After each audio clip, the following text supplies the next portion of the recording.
لقد كان لكم في رسول الله أسوة حسنة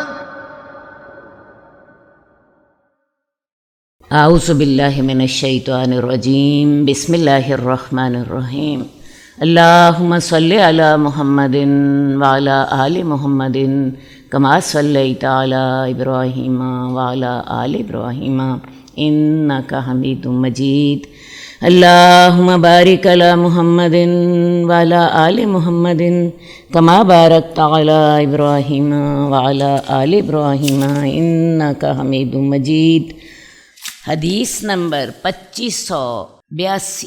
حضرت ابو ہریرہ رضی اللہ تعالیٰ عنہ سے روایت ہے کہ رسول اللہ صلی اللہ علیہ وآلہ وسلم نے فرمایا، ان 6 باتوں سے پہلے نیک اعمال کر لو: مغرب سے سورج کا طلوع ہونا، دجال کا نکلنا، دعاں، دابۃ الارض، کمینے لوگوں کا احترام اور عوام الناس کے امور کی بدحالی۔ رسول اللہ صلی اللہ علیہ وآلہ وسلم نے قیامت کی بہت سی علامات بتائیں۔ پہلے بھی ہم قیامت کی علامات کے بارے میں پڑھ کے آئے ہیں، اور ابھی ہم بہت سی اور علامتیں پڑھیں گے جو کہ آگے احادیث میں آتی چلی جائیں گی۔ یہاں پہ رسول اللہ صلی اللہ علیہ وآلہ وسلم نے 6 باتیں ہمیں بتائیں، اور آپ نے یہ بھی کہا کہ ان سے پہلے نیک عمل کر لو، ورنہ ان کے بعد نیک عمل قبول نہیں ہوں گے۔ اور ان میں سب سے پہلے آپ نے کہا کہ مغرب سے سورج کا طلوع ہونا ہوگا۔ کیا کہ ایک دن سورج مشرق سے طلوع ہوگا اور مغرب میں ہی غروب ہوگا، لیکن اگلے دن وہ بجائے اس سے کہ وہ مشرق سے طلوع ہو، وہ مغرب سے ہی طلوع ہوگا۔ اس کو مشرق سے طلوع ہونے کی اجازت نہیں دی جائے گی، اور یہ پہلی نشانی ہے جس کے بعد نیک توبہ قبول نہیں ہوگی۔ دجال آ جائے گا۔ تیسری نشانی جو رسول اللہ صلی اللہ علیہ وسلم نے بتائی تھی، دھواں ہوگا۔ اب یہ جو دھوئیں کا ذکر ہے، یہ قرآن مجید میں بھی اس کا ذکر ہے۔ سورہ دخان میں، اس پوری صورت کا نام ہی دخان ہے، اور اس کی آیت نمبر 10 سے لے کے 15 تک میں اس دھوئیں کا ذکر ہے۔ فَارْتَقِبْ یوم تَأْتِی السَّمَاءُ بِدُخَانٍ مُبِینٍ، تم انتظار کرو جس دن آسمان واضح دھوئیں کے ساتھ آئے گا۔ یغشی الناس ھذا عذاب علیم، وہ لوگوں کو ڈانپ لے گا اور یہ بڑا دردناک عذاب ہوگا۔ تو یہ سورہ دخان کی آیت نمبر 10 سے لے کے 15 تک اس کی مزید تفصیل ملتی ہے۔ اس کے بارے میں صحابہ کی 2 رائیں تھیں۔ حضرت عبداللہ بن مسعود کا خیال یہ تھا کہ یہ نشانی جو ہو گیا ہے یہ واقع ہو چکی ہے۔ ان کا خیال یہ تھا کہ جب مسلمانوں کو قریش نے اپنے ظلم و ستم کا نشانہ بنایا اور زیادہ تنگ کیا، تو رسول اللہ صلی اللہ علیہ وآلہ وسلم نے ان کے لیے بد دعا کی کہ اللہ تعالیٰ جیسے حضرت یوسف کی قوم پر قحط آیا تھا، ان پر بھی تو اپنا قحط بھیج دے۔ کفار مکہ کا بڑا برا حال ہو گیا۔ مکہ میں پہلے بھی کچھ نہیں اگتا تھا، اب اور ہی برا حال ہو گیا، لوگ مردار کھانے لگ پڑے۔ تو ابو سفیان جو تھا وہ رسول اللہ صلی اللہ علیہ وآلہ وسلم کے پاس آیا اور کہنے لگا کہ محمد، تمہاری قوم جو ہے اس کا برا حال ہے، وہ بھوکوں مر رہی ہے، تم اس کے لیے دعا کرو۔ رسول اللہ صلی اللہ علیہ وآلہ وسلم نے دعا کر دی، کیونکہ آپ رحمت للعالمین تھے۔ آپ نے دعا کی، اور پھر آپ کی دعا کرنے سے وہ جو قحط تھا وہ ٹل گیا۔ ان دنوں میں حال یہ ہوتا تھا کہ جب کوئی شخص آسمان کی طرف دیکھتا تھا تو اسے بھوک کی وجہ سے آسمان پر بھی دھواں ہی دھواں نظر آتا تھا۔ اور عبداللہ بن مسعود کا وہ بڑے زور و شور سے اور بڑے یقین سے یہ بات کہتے ہیں کہ یہ جو علامت ہے یہ واقع ہو چکی ہے۔ جبکہ اس کے برعکس عبداللہ بن عباس کا خیال یہ ہے کہ یہ قیامت کے قریب یہ علامت وقوع پذیر ہوگی، ایک دھواں پھیل جائے گا، اور اس دھوئیں سے مومنوں کو تو اتنی تکلیف ہوگی جتنی زکام جیسی تکلیف ہوتی ہے، لیکن منافقوں اور کافروں کو اس سے زیادہ تکلیف ہوگی۔ ویسے بھی قرآن مجید کے الفاظ یہی ہیں، یغش الناس ھذا عذاب علیم، وہ لوگوں کو ڈانپ لے گا اور یہ بہت دردناک عذاب ہوگا۔ تو حضرت عبداللہ بن عباس کے مطابق ابھی اس نشانی کو واقع ہونا ہے اور یہ قیامت کے قریب واقع ہوگی، واللہ عالم۔ اگلی جو آپ نے نشانی بتائی دابۃ الارض، اس کا ذکر بھی قرآن مجید میں ہے۔ زمین میں ایک جانور اللہ تعالیٰ بھیجیں گے جو کہ لوگوں سے کلام کرے گا، اور وہ لوگوں کی ناک پر ایک نشان بھی لگائے گا، نیکوں کو بھی واضح کر دیا جائے گا اور گناہ گاروں کو بھی واضح کر دیا جائے گا۔ یعنی دنیا میں ہی آپ یہ سمجھ لیجئے کہ اعلان کر دیا جائے گا کہ کون نیک ہے اور کون بد ہے، اور یہ وہ وقت ہوگا جب توبہ قبول نہیں ہوگی۔ اس کے علاوہ قیامت کے قریب کمینے لوگوں کا احترام کیا جائے گا، اور عام لوگ جو ہیں وہ بہت پریشان اور بدحال ہوں گے۔ تو یہ تمام قیامت کے علامات ہیں، ان میں سے جو ہیں یہ ابھی ان کا وقوع پذیر ہونا باقی ہے۔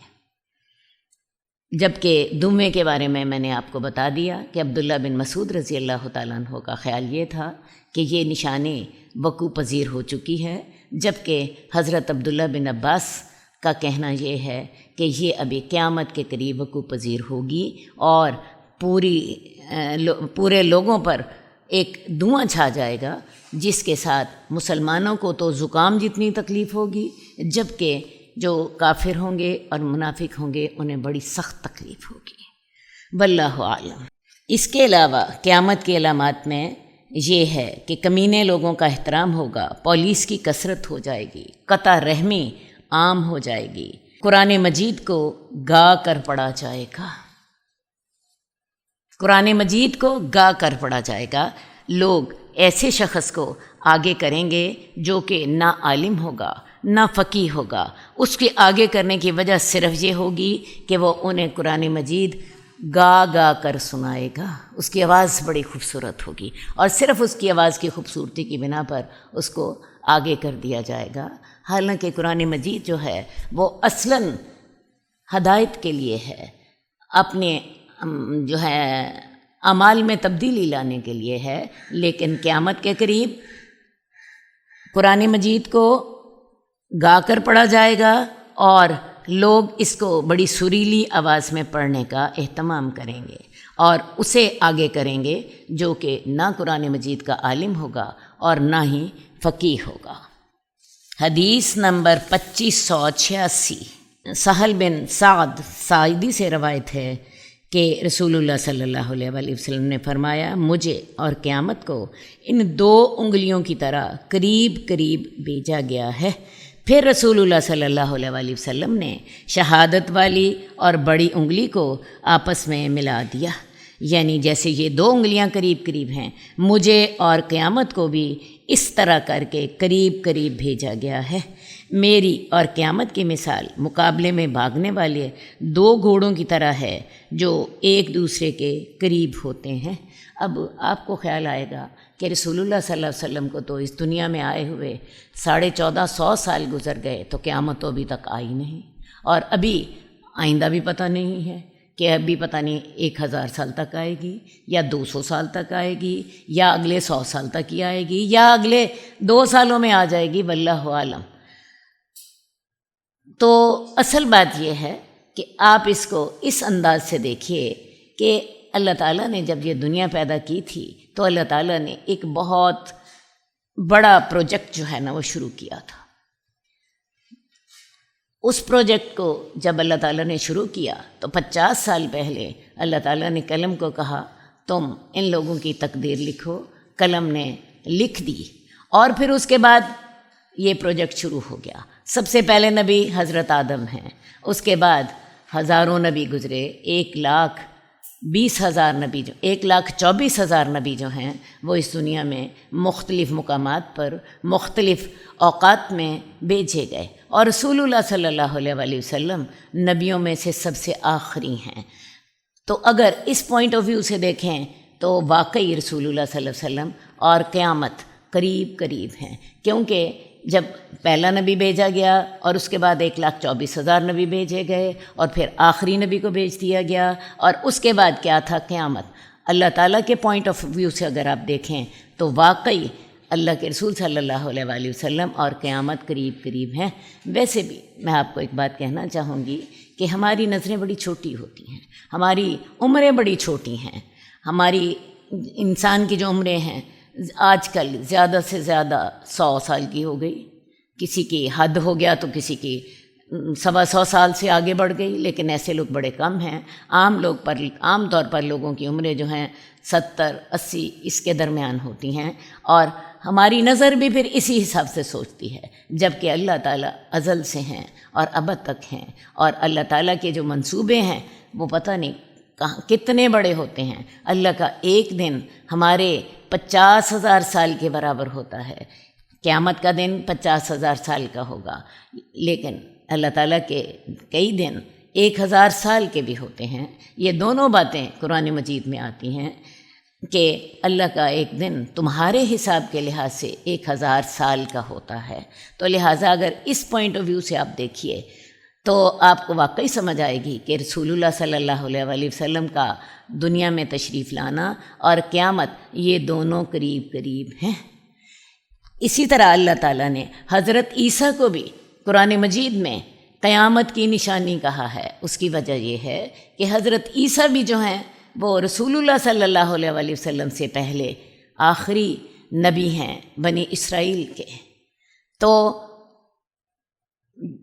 اگر آپ اللہ تعالیٰ کے حساب سے دیکھیں تو واقعی حضرت عیسیٰ بھی قیامت کی نشانی ہیں، اور رسول اللہ صلی اللہ علیہ وآلہ وسلم بھی قیامت کی نشانی ہیں، اور ان کے آنے کے بعد اب قیامت کا واقع ہونا باقی رہ گیا ہے۔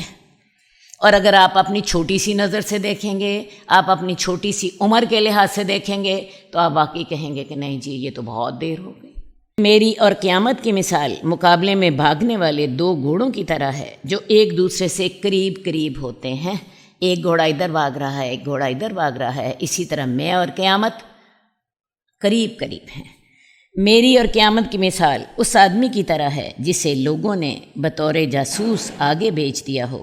اسے ڈر ہو کہ دشمن میرے سے پہلے بھاگ جائے گا، کہ دشمن میرے سے پہلے پہنچ جائے گا۔ تو اس نے اپنا کپڑا ہلایا اور کہا تم آ گئے، تم دشمنوں کے سامنے آ گئے، میں یہ ہوں، میں یعنی رسول اللہ صلی اللہ علیہ وسلم اپنے بارے میں کہتے ہیں میں یہ ہوں، میں یہ ہوں۔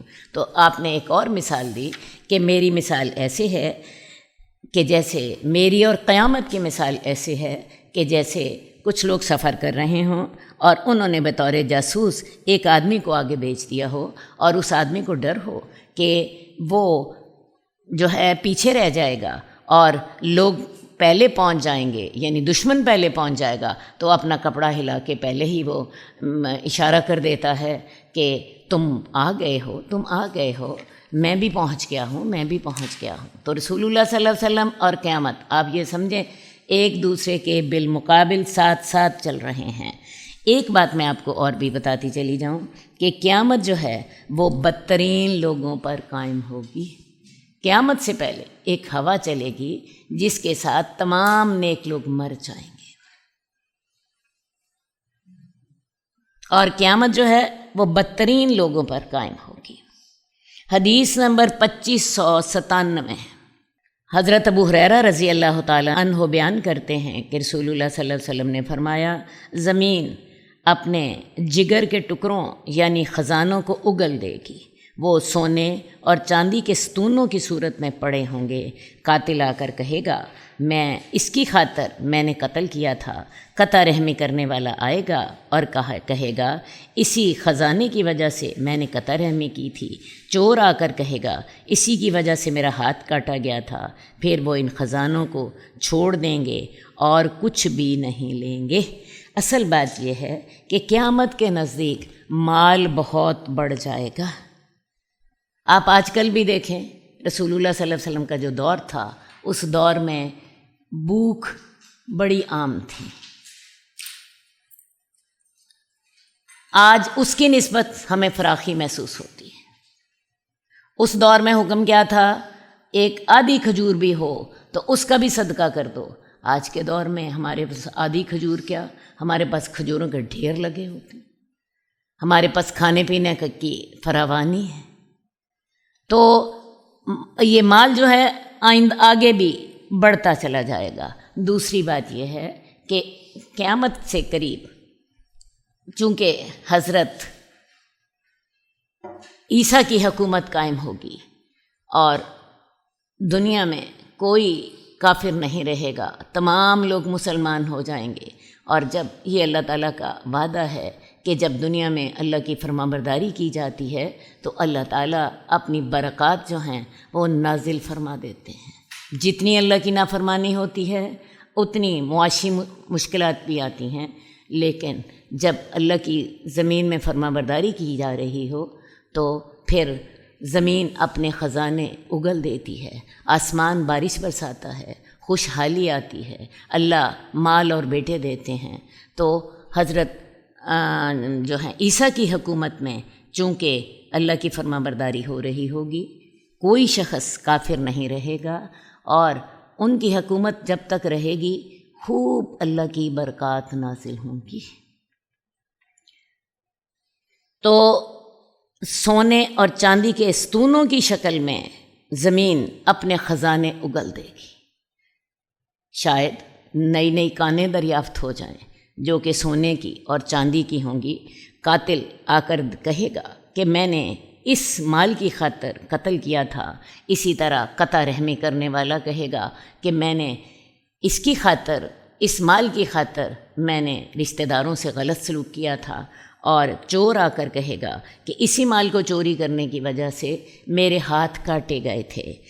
وہ لوگ ان خزانوں کو چھوڑ دیں گے اور کچھ بھی نہیں لیں گے، اور کچھ بھی نہیں لیں گے۔ ایک بات یہ حدیث بھی بتا رہی ہے، اور ایک بڑی کامن سینس کی بات میں آپ کو بتاؤں کہ دولت جو ہوتی ہے وہ انسان کو بڑی پیاری ہے، لیکن ایک حد تک پہنچنے کے بعد دولت اپنی کشش کھو دیتی ہے، دولت اپنی کشش کھو دیتی ہے۔ پھر انسان ایک وقت تک تو اس کے پیچھے پاگل ہوا رہتا ہے، اور جب وہ مل جاتی ہے ایک حد تک وہ ہماری ضرورتیں پوری کرتی ہے، اور جب وہ پوری ہو جاتی ہیں پھر انسان جو ہوتا ہے اطمینان اور دل کا سکون اسے دولت نہیں دے سکتی، وہ اس کی زندگی کی کچھ ضروریات پوری کرتی ہے۔ ہوتا یہ ہے کہ جب وہ پوری ہو جاتی ہیں چین اور سکون اور اطمینان نہیں ہوتا۔ سکون اور اطمینان انسان کو صرف صرف صرف صرف اللہ کی یاد سے ملتا ہے۔ جس شخص کو یہ بات سمجھ آ گئی، میں آپ کو بتاؤں اس کی دنیا بھی بہتر ہو گئی، اور آخرت کا تو خیر انشاءاللہ تعالیٰ اللہ نے وعدہ کیا ہی ہوا ہے۔ لیکن جس کو یہ بات سمجھ نہ آئی اور وہ دنیا کے پیچھے پاگل ہوتا رہا، تو پھر میں یہی کہوں گی کہ وہ اسی کے پیچھے ہی اپنی زندگی گنوا دیتا ہے۔ تو سکون کہاں ملتا ہے؟ صرف اللہ کی یاد میں۔ الا بذکر اللہ تطمئن القلوب۔ حدیث نمبر 2599۔ عمر بن وابصہ اپنے باپ سے روایت کرتے ہیں، وہ کہتے ہیں میں کوفہ میں اپنے گھر میں تھا، اچانک مجھے گھر کے دروازے سے آواز آئی، السلام علیکم، میں اندر آ جاؤں؟ میں نے کہا وعلیکم السلام، اندر آ جاؤ۔ جب وہ اندر آئے تو میں نے دیکھا کہ وہ عبداللہ بن مسعود رضی اللہ تعالیٰ عنہ تھے۔ میں نے کہا ابو عبد الرحمن، کیا یہ ملاقات کا وقت ہے؟ یہ سخت دوپہر کا وقت تھا۔ حضرت عبداللہ بن مسعود نے کہا کہ دن گزر نہیں رہا تھا تو مجھے خیال آیا کہ چلو باتیں کر لیتے ہیں۔ پھر انہوں نے ایک دوسرے کو رسول اللہ صلی اللہ علیہ وسلم کی احادیث بیان کرنا شروع کر دیں۔ انہوں نے یہ حدیث بھی بیان کی کہ رسول اللہ صلی اللہ علیہ وسلم نے فرمایا فتنوں کا دور شروع ہوگا، اس میں سونے والا لیٹنے والے سے بہتر ہوگا، لیٹنے والا بیٹھنے والے سے بہتر ہوگا، بیٹھنے والا کھڑے ہونے والے سے بہتر ہوگا، کھڑا ہونے والا چلنے والے سے بہتر ہوگا، اور چلنے والا سوار سے بہتر ہوگا، اور سوار دوڑنے والے سے بہتر ہوگا۔ کیا سمجھ آئی کہ جب فتنوں کا دور شروع ہو جائے گا، جو شخص جتنا اس سے غیر جانبدار رہے گا، جتنا اس میں حصہ نہیں لے گا، جتنی اس ساری کشمکش سے اپنے آپ کو علیحدہ رکھے گا، وہی بہتر ہوگا۔ جو شخص سو رہا ہے وہ لیٹنے والے سے بہتر ہے، اور جو سوار ہے اس سے جو چلنے والا ہے وہ بہتر ہوگا۔ سوار دوڑنے والوں سے بہتر ہوگا، تو اس میں جس حد تک ہو سکے اس سے اپنے آپ کو علیحدہ رکھیں۔ ان کے سارے مقتولین جہنم میں جائیں گے۔ میں نے کہا اے اللہ کے رسول، یہ کب ہوگا؟ آپ نے فرمایا قتل و غارت گری کے ایام میں ایسے ہی ہوگا۔ میں نے کہا قتل کے ایام کب ہوں گے؟ آپ نے فرمایا آدمی اپنے ساتھ بیٹھے ہوئے آدمی سے بھی خوف زدہ ہوگا۔ میں نے سوال کیا اگر میں ایسا زمانہ پا لوں تو آپ مجھے کیا حکم دیتے ہیں؟ رسول اللہ صلی اللہ علیہ وسلم نے فرمایا اپنے آپ کو اور اپنے ہاتھ کو قابو میں رکھنا، اپنے گھر کے اندر رہنا۔ عبداللہ بن مسعود نے رسول اللہ صلی اللہ علیہ وسلم سے سوال کیا کہ یا رسول اللہ، اگر میں ایسا دور پا لوں کہ قتل و غارت گری عام ہو تو میں اس وقت کیا کروں؟ آپ مجھے کیا حکم دیتے ہیں؟ آپ نے فرمایا تم ایسا کرنا، اپنے آپ کو اور اپنے ہاتھ کو قابو میں رکھنا، اور اپنے گھر کے اندر رہنا، گھر سے باہر بھی نہ نکلنا۔ ایک اور حدیث میں رسول اللہ صلی اللہ علیہ وسلم نے فرمایا تھا تمہارا گھر تمہیں سنبھالے، تم نے اپنے ہاتھ کو قابو میں رکھنا اور اپنے گناہوں پہ رویا کرنا۔ میں نے کہا یا رسول اللہ، اگر کوئی فتنے باز میرے گھر کے اندر گھس آئے تو پھر میں کیا کروں؟ آپ نے فرمایا تم اپنے کمرے میں داخل ہو جانا، یعنی اس سے چھپ جانا۔ میں نے کہا اللہ کے رسول، اگر وہ میرے کمرے میں بھی گھس آئے تو آپ نے فرمایا تم اپنی نماز پڑھنے والی جگہ میں داخل ہو جانا اور اس طرح کر لینا۔ آپ نے دائیں ہاتھ سے کلائی کو پکڑ لیا، یوں آپ نے کیا، یعنی اپنا ہاتھ یوں پکڑ لینا کہ میرا ہاتھ جو ہے وہ نہیں اٹھے گا، میں اس فتنے میں حصہ نہیں لوں گا، اور کہنا میرا رب اللہ ہے یہاں تک کہ تم اسی حالت میں مر جانا۔ اصل بات یہ ہے کہ جب فتنوں کا دور ہوگا تو اس فتنے میں اپنے آپ کو مشغول نہ کرنا۔ اگر اپنے گھر میں ہو تو اپنے ہاتھ اور اپنے آپ کو قابو میں رکھنا۔ اگر کوئی شخص گھر میں آ کے تمہیں تنگ کر رہا ہے، تم پھر بھی اپنے آپ کو بچانے کی کوشش کرنا، اپنے اندر والے کمرے میں چلے جانا۔ اگر وہاں بھی کوئی آ جائے تو اپنی نماز پڑھنے والی جگہ پہ چلے جانا اور اپنے ہاتھ کو پکڑ لینا، یہاں تک کہ تمہیں اسی حالت میں موت آ جائے۔ ایک اور حدیث میں ہم نے پڑھا تھا کہ ایسی صورت میں تم ایسا کرنا کہ تم جنگلوں میں چلے جانا، اپنے بکریوں کے، اپنے مویشیوں کے ریوڑ کو لے لینا اور انہی کے دودھ سے اپنی گزرے اوقات کر لینا۔ یہ تو ہیں ایک عام آدمی کے لیے طریقے۔ ہاں، اگر کوئی شخص اپنے اندر اتنی ہمت پاتا ہے کہ وہ ان فتنوں کا مقابلہ کر سکے اور ان فتنوں میں لوگوں کو لیڈ کر سکے، تو پھر اس کے لیے حکم یہ ہے کہ وہ پھر اس وقت اپنی اس صلاحیت کو استعمال کرے۔ لیکن آپ کو پتہ ہے کہ عوام الناس عام طور پہ ایسے نہیں ہوتے۔ یہ نصیحت عوام الناس لوگوں کے لیے ہے، لیکن جو شخص ان فتنوں کا مقابلہ کر سکتا ہے اس کے لیے کیا حکم تھا؟ پھر تم جہاد کرنا۔ حدیث نمبر 2601 حضرت ابو ہریرہ سے روایت ہے کہ رسول اللہ صلی اللہ علیہ وسلم نے فرمایا جب قیامت کی 3 علامات ظاہر ہوں گی تو ایسے شخص کا ایمان اس کے کام نہ آئے گا جو پہلے سے ایمان نہیں رکھتا تھا یا اس نے اپنے ایمان میں کوئی نیک عمل نہیں کیا تھا۔ وہ 3 نشانیاں یہ ہیں: سورج کا مغرب سے طلوع ہونا، دجال اور دابۃ الارض۔ یہ بات ہم پہلے بھی پڑھ چکے ہیں۔ یہ قرآن مجید کی آیت ہے کہ جب یہ 3 چیزیں جب نکل آئیں گی تو اس وقت آپ نے یہ آیت پڑھی تھی، لا ينفع نفسا ایمانها لم تکن آمنت من قبل او کسبت فی ایمانها خیرا، کہ جب یہ 3 باتیں ظاہر ہو جائیں گی تو کسی شخص کو اس کا ایمان فائدہ نہیں دے گا جو کہ پہلے ایمان نہیں لائی تھی یا اس نے کوئی نیک اعمال نہ کیے تھے۔ تو ان 3 نشانیوں کے بعد توبہ قبول نہیں ہوگی، ایمان فائدہ نہیں دے گا، کیونکہ قیامت کے ایک طرح سے علامات شروع ہو چکی ہوں گی۔ قیامت کا آغاز سمجھ لیجئے ہو رہا ہوگا۔ قیامت کا آغاز تو میں نے اس کو نہیں کہتی، کیونکہ قیامت کے آغاز کی اور نشانیاں ہیں۔ آپ یوں سمجھ لیجئے کہ اس کے بعد توبہ قبول نہیں ہوگی، اس کے بعد ایمان لانا فائدہ نہیں دے گا۔ اور اس کے بعد رسول اللہ صلی اللہ علیہ وسلم نے 3 باتیں بتائیں، سورج کا مغرب سے طلوع ہونا، دجال کا نکل آنا اور دابۃ الارض کا نکل آنا۔ میں نے آپ کو پہلے بھی بتایا ہے کہ دابۃ الارض کا قرآن مجید میں بھی ذکر ہے۔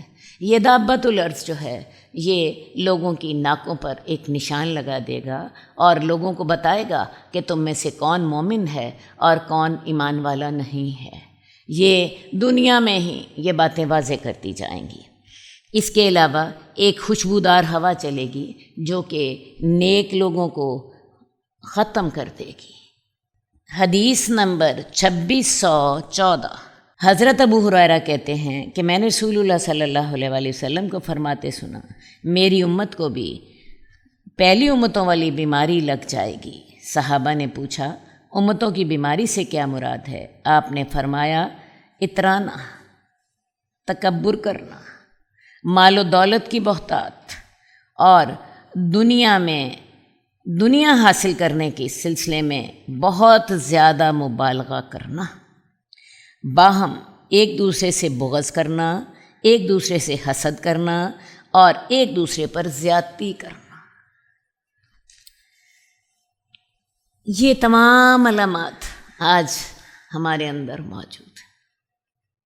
اس کا مطلب کیا ہے کہ سٹیج تیار ہو رہی ہے۔ دجال تو ابھی تک نہیں آیا، سورج بھی ابھی تک مغرب سے طلوع نہیں ہوا، لیکن یہ جو ساری نشانیاں ہیں، فخر اور تکبر عام ہوگا۔ 4 پیسے کسی کے ہاتھ میں نہیں آتے، وہ خدا بن بیٹھتا ہے۔ مال کی بہتات ہوگی، حسد اور ظلم بہت زیادہ ہوں گے، اور سب سے بڑی بات دنیا میں بہت زیادہ ایک مقابلہ ہوگا۔ ہر بندہ جو ہے وہ اس چیز کا شکار ہوگا کہ دنیا وہ زیادہ سے زیادہ اکٹھی کر لے۔ آج یہ فتنہ جو ہے، یہ جو حب دنیا کا فتنہ ہے، یہ آج سب سے زیادہ عام ہے۔ سٹیٹس آف لائف جو ہے یہ آج ہمارا جو خدا بن چکا ہے۔ سٹیٹس جو ہے اس کے پیچھے لوگ یوں مرتے ہیں، نہ حلال کا فکر، نہ حرام کا فکر، نہ یہ فکر ہے کہ یہ کام جائز ہے اور یہ کام ناجائز ہے۔ ہر وہ عمل کرتے ہیں جس کے ساتھ ان کو سٹیٹس آف لائف جو ہے وہ ان کا بلند ہو سکے، اور اس کے بعد پھر وہ عمل کرتے ہیں جو کہ شریعت کی نظر میں پسندیدہ نہیں ہے، کیونکہ آج کل بے حیائی بھی سٹیٹس آف لائف کا حصہ ہے۔ فیشن جو کہ سٹیٹس آف لائف کا ایک بہت بڑا مظہر ہے، اس میں اس بات کا کوئی خیال نہیں کیا جاتا آیا ہمارا دین ان ویلیوز کی اجازت دیتا ہے یا کہ نہیں دیتا۔ یہ ساری باتیں جو ہیں بڑی فکر انگیز ہیں۔ اس وقت جو ہیں عورتیں کپڑے پہننے ہوں گی اور کپڑے پہننے کے باوجود ننگی ہوں گی۔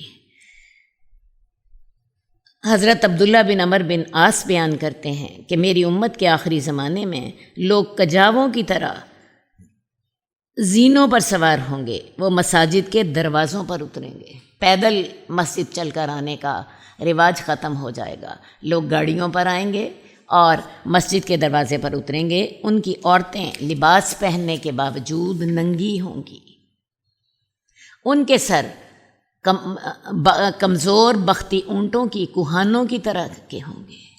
اب کچھ اور نشانیاں بتا دیں قیامت کے آنے کی، کہ لوگ جو ہیں پیدل مسجد آنا پسند نہیں کریں گے، وہ اس کو اپنی عزت کے خلاف سمجھیں گے، گاڑی میں آئیں گے، مسجد کے دروازے پر اتریں گے۔